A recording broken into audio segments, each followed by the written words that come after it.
नारायण नारायण। प्रिय भक्तों, मेरे YouTube चैनल हिंदू भक्ति में आपका स्वागत है। आइए जानते हैं कैसे हुई कुरुवंश की उत्पत्ति। पुराणों के अनुसार ब्रह्मा जी से अत्रि, अत्रि से चंद्रमा, चंद्रमा से बुध और बुध से इलानंदन पुरूरवा का जन्म हुआ। पुरूरवा से आयु, आयु से राजा नहुष और नहुष से ययाति उत्पन्न हुए। ययाति से पुरु हुए। पुरु के वंश में भरत और भरत के कुल में राजा कुरु हुए। कुरु के वंश में शांतनु का जन्म हुआ। शांतनु से गंगानंदन भीष्म उत्पन्न हुए। उनके दो छोटे भाई और थे चित्रांगद और विचित्रवीर्य। ये शांतनु से सत्यवती के गर्भ से उत्पन्न हुए थे। शांतनु के स्वर्गलोक चले जाने पर भीष्म ने अविवाहित रहकर अपने भाई विचित्रवीर्य के राज्य का पालन किया। भीष्म महाभारत के प्रमुख पात्रों में से एक हैं। ये महाराजा शांतनु के पुत्र थे। अपने पिता को दिए गए वचन के कारण इन्होंने आजीवन ब्रह्मचर्य का व्रत लिया था। इन्हें इच्छा मृत्यु का वरदान प्राप्त था। एक बार हस्तिनापुर नरेश दुष्यंत आखेट खेलने वन में गए।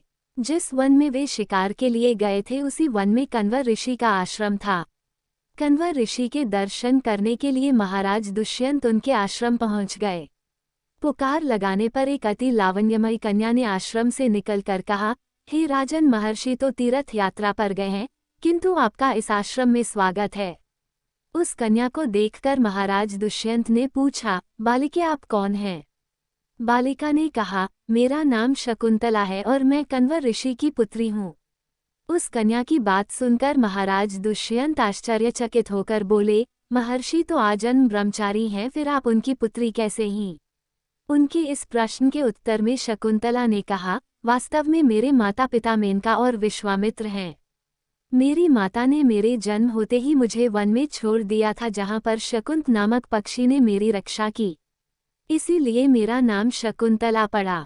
उसके बाद कण्वर ऋषि की दृष्टि मुझ पर पड़ी और वे मुझे अपने आश्रम में ले आए। उन्होंने ही मेरा भरण पोषण किया। जन्म देने वाला, पोषण करने वाला तथा अन्न देने वाला, ये तीनों ही पिता कहे जाते हैं। इस प्रकार कण्वर ऋषि मेरे पिता हुए। शकुंतला के वचनों को सुनकर महाराज दुष्यंत ने कहा, शकुंतले, तुम क्षत्रिय कन्या हो। यदि तुम्हें किसी प्रकार की आपत्ति न हो तो मैं तुमसे विवाह करना चाहता हूँ। शकुंतला भी महाराज दुष्यंत पर मोहित हो चुकी थी, अतः उसने अपनी स्वीकृति प्रदान कर दी। दोनों ने गंधर्व विवाह कर लिया। कुछ काल महाराज दुष्यंत ने शकुंतला के साथ विहार करते हुए वन में ही व्यतीत किया। फिर एक दिन वे शकुंतला से बोले, प्रियतमे, मुझे अब अपना राजकार्य देखने के लिए हस्तिनापुर प्रस्थान करना होगा। महर्षि कण्व के तीर्थ यात्रा से लौट आने पर मैं तुम्हें यहाँ से विदा कराकर अपने राजभवन में ले जाऊंगा। इतना कहकर महाराज ने शकुंतला को अपने प्रेम के प्रतीक के रूप में अपनी स्वर्ण मुद्रिका दी और हस्तिनापुर चले गए। एक दिन उसके आश्रम में दुर्वासा ऋषि पधारे। महाराज दुष्यंत के विरह में लीन होने के कारण शकुंतला को उनके आगमन का ज्ञान भी नहीं हुआ और उसने दुर्वासा ऋषि का यथोचित स्वागत सत्कार नहीं किया।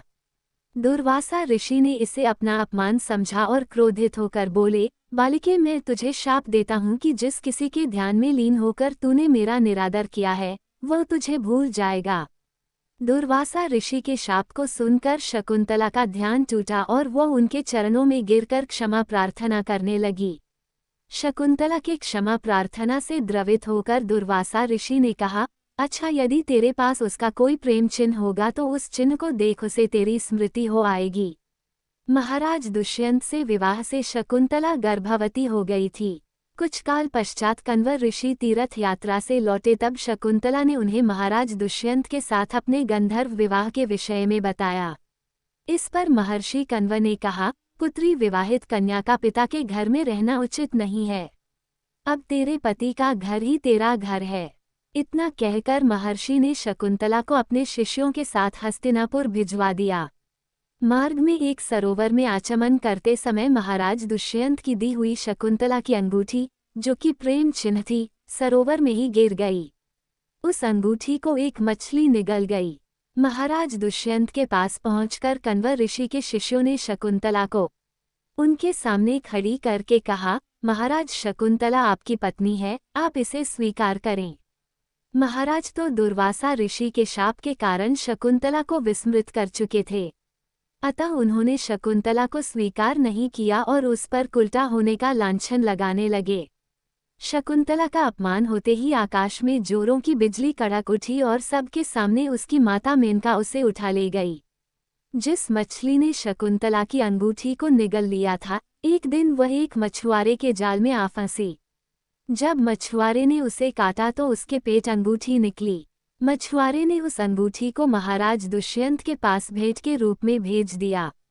अंगूठी को देखते ही महाराज को शकुंतला का स्मरण हो आया और वे अपने कृत्य पर पश्चाताप करने लगे। महाराज ने शकुंतला को बहुत ढूंढवाया किंतु उसका पता नहीं चला।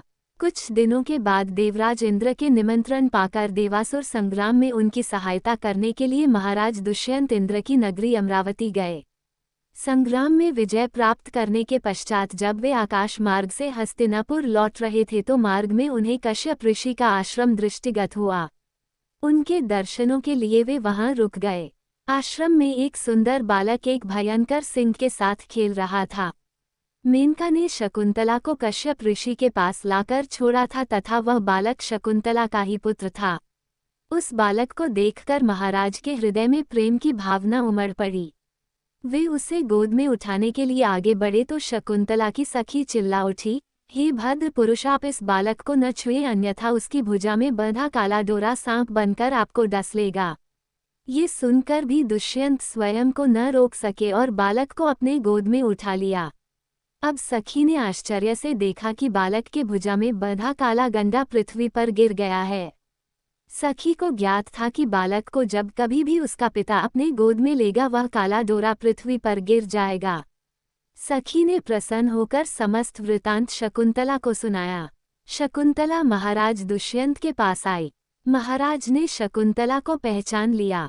उन्होंने अपने कृत्य के लिए शकुंतला से क्षमा प्रार्थना किया और कश्यप ऋषि की आज्ञा लेकर उसे अपने पुत्र सहित अपने साथ हस्तिनापुर ले आए। महाराज दुष्यंत और शकुंतला के उस पुत्र का नाम भरत था। बाद में वे भरत महान प्रतापी सम्राट बने और उन्हीं के नाम पर हमारे देश का नाम भारतवर्ष हुआ। हमें उम्मीद है हमारे द्वारा दी गई जानकारी आपको पसंद आई होगी। अगर आपको ये जानकारी पसंद आई है तो चैनल को सब्सक्राइब, लाइक और शेयर जरूर करें। ऐसे ही व्रत कथा जानकारी के लिए जुड़े रहे मेरे YouTube चैनल हिंदू भक्ति के साथ।